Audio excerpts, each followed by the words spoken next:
সবাই কেমন আছো? মা কালীদাই খুব ভালো আছো, আমিও খুব ভালো আছি। এখন থেকেই ব্লগটা স্টার্ট করলাম। তোমার দাদাভাইকে জোর করে তুলতে হচ্ছে, কারণ হচ্ছে বাবলা গেছে বাজারে। অনেকটাই সকালে উঠেছি, একদম চান সেরে তোমাদের সামনে চলে এলাম। বলো তো এখন কটা বাজে? দাঁড়াও তোমাদেরকে ঘড়িটা দেখিয়েই দিই। এখন সকাল 7টা এখনও বাজেনি, দেখতেই পাচ্ছ। এত সকাল সকাল চান, যেহেতু ব্রাহ্মণ আসবে।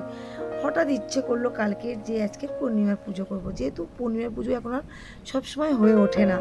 আগে কিন্তু প্রতি মাসেই হতো, যখন আমি দোকানে যেতাম না। এখন দোকান করে না, এইগুলোর পিছনে যদি ছুটি তাহলে দোকানের দিকে আর যাওয়া হবে না। যেই কারণে এখন আর হয়ে ওঠে না। ঠাকুরমশাই বলেছে যখন হয়তো তোমার ইচ্ছা হবে যে বড় বড় পূর্ণিমায় একটু শিরুনি দেবে, সেটা করতে পারো। তা আমি ভাবলাম রাস পূর্ণিমা একটু অসুবিধা যে মেয়েদের থাকে, সেই কারণে পুজোটা দিতে পারবো না ভাবছিলাম।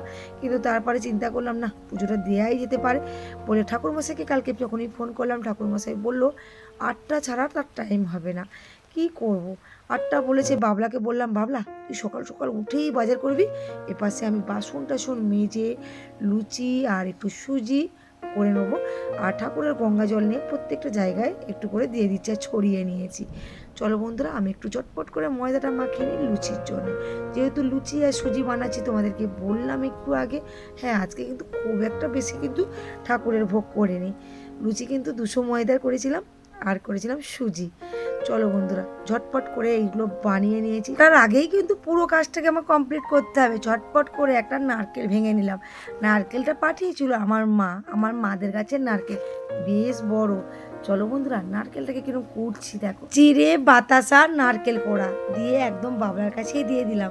আর বাবলা কেমন বসে আছে দেখতে পাচ্ছ, বাবলা কিন্তু ঠাকুর সাজাচ্ছে, একটু পরে দেখাচ্ছি।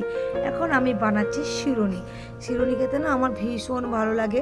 যেখানেই যাই শিরুনিটা একটু বেশি করে চাই, কারণ হচ্ছে কাঁচা জিনিস যেগুলো অ্যাসিডের জিনিস, সেগুলোই আমার ফেভারিট খাবার। আর এই শিরুনিটা মাখানো শিখেছি আমার শাশুড়ি মার কাছ থেকে। আমার শাশুড়ি মা বললাম না, প্রতি মাসে আমাদের পূর্ণিমা পুজো হতো, আর উনি এত সুন্দর শিরুনি বানাতো, সত্যি একদম অমৃতর তুলনায়। আর আমি ওনার কাছ থেকে এটা শিখেছিলাম। আর শিরুনিটা সত্যি 500 দুধের শিরুনিটা বানানো হয়েছিল।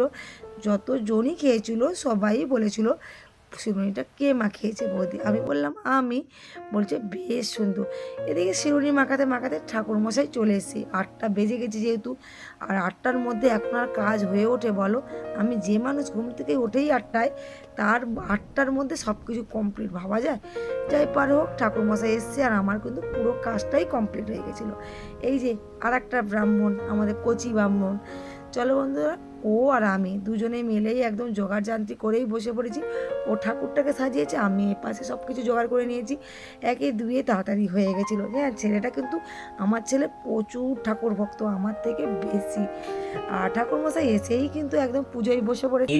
রূপ ধরি দিলা দর্শন, বিপ্রের বলুন ক্ষতি কি বাতায়, দ্বিজ কহে নিত্য নিত্য ভিক্ষা মেগে খাই, আজি নাহি ভিক্ষা মেলে দুঃখ চিন্তা তাই, ভকিরে কহেনে তবে যাহ নিজপুর, আমারে ওর চিলে হবে সব কষ্ট দূর, বিপ্র কহে নিত্য পূজি শিলা নারায়ণ, ইহা বিনা করিব কি ম্লেচ্ছ আচরণ, বেদ বা পুরাণ কিছু নহে মতান্তর, যেই রাম সেই রহিম নাম একই হয়, ত্রিলোকে নাহি কদুই কহিনু নিশ্চয়, কহিতে কহিতে কোথাও অখিলের নাথ, শঙ্খ চক্র গদা পদ্মে শোভে চারি হাত, ব্রাহ্মণ দেখিয়া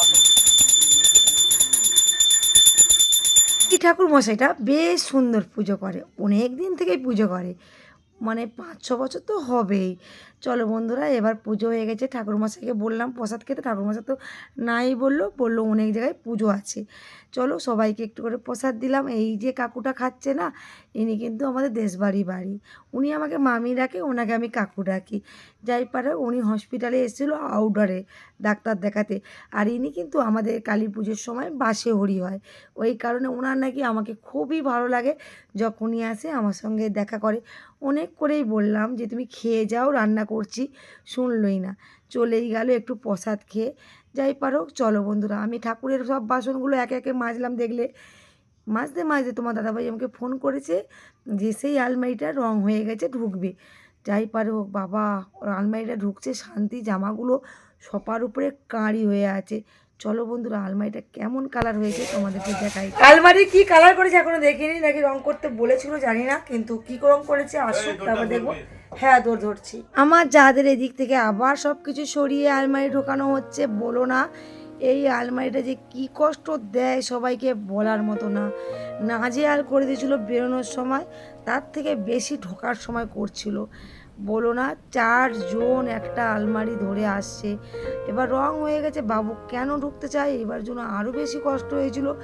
লাস্টে আমাদের যে বাবলার রুমে যে আলমারিটা আছে না, ওটাকে পুরো সরিয়ে দিয়ে আলমারিটাকে ঢোকানো হচ্ছিল।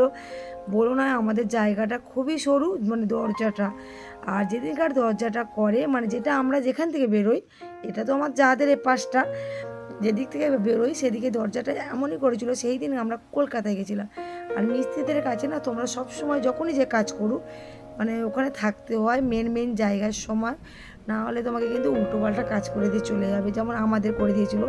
আজকে এদিকে দরজাটা ছিল, আমরা কিন্তু এই দরজা দিয়েই কিন্তু আগে যাওয়া আসা করতাম, তারপরে যখন নতুন সিঁড়ি করলাম যেখান দিয়ে এখন যাই সেটা কিন্তু পরে করেছি, আগে কিন্তু আমরা এদিক থেকেই যাওয়া আসা করতাম। চলো বন্ধুরা এবার কিন্তু আলমারিটা তোমরা দেখো কেমন লাগছে কালারগুলো।